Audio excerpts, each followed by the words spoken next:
What up? So I actually recorded this video already, but the YouTube gods did me dirty and corrupted most of the files. So bear with me in this story time / narrating video right now. But as you can see right now, the Jimny is kind of all over the place. So last time I showed you guys the Jimny, it was idling at like 4,000 on park, and on drive it was idling at like 2,500, which is extremely high. And I wanted to diagnose exactly what was wrong. So initially what I was going to do was buy new spark plugs, distributor cap, distributor rotor, spark plug wires, and kind of just change all that and see if that makes a difference. But what I ended up doing was just going to my cousin's house, and I was just like, yo, why do you think it's idling so high? We went back here and we saw this wire, and this was the reason. Literally this. When we connected this back on, it jumped off, I guess, sometime during the road trip. It's extremely loose though, as you can see. I'm putting little to no force and it's just popping out easily. When I connected that back in, it was idling at like 1,500. So I was like, okay, cool, that's a huge difference. And then what we did was just grab this, pop that off, take the idle control valve, and then just turn it a little bit to get it to like 1,100, which is still a bit high because if you look at the OEM specs, it should be about 950. So after that, I was extremely hyped because I was like, wow, my car is fixed for free. I didn't have to spend any money. I am gonna buy new vacuum lines for all of this. Luckily, they look like they're all the same size, so I'm gonna get like maybe a 5-foot cord and just cut everything and just have all new vacuum lines all here because everything's pretty crusty. So after that happened, I was driving home. I stopped to get some food. I got back in the car and it didn't start. It didn't even click. All right, so the battery, I guess, just randomly died. Trying to give her a start. The lights come on. The actual headlights don't really come on.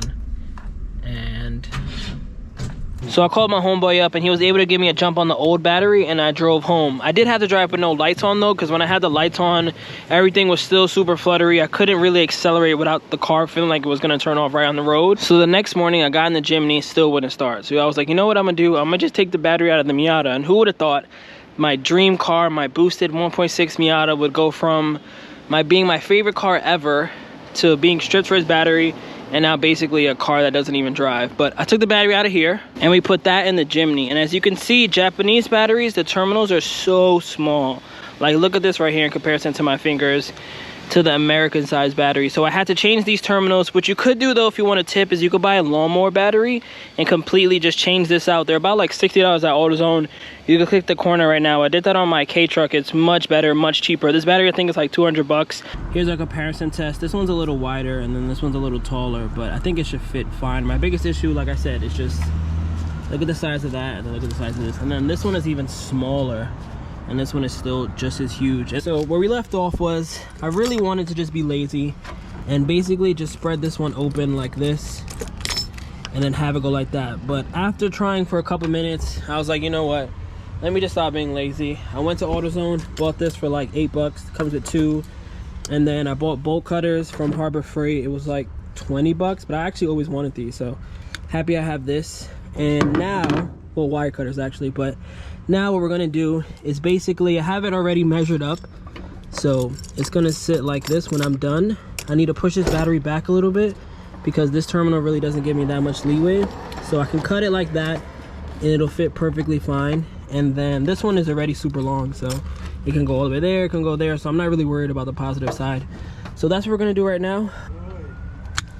So I started with the positive side already.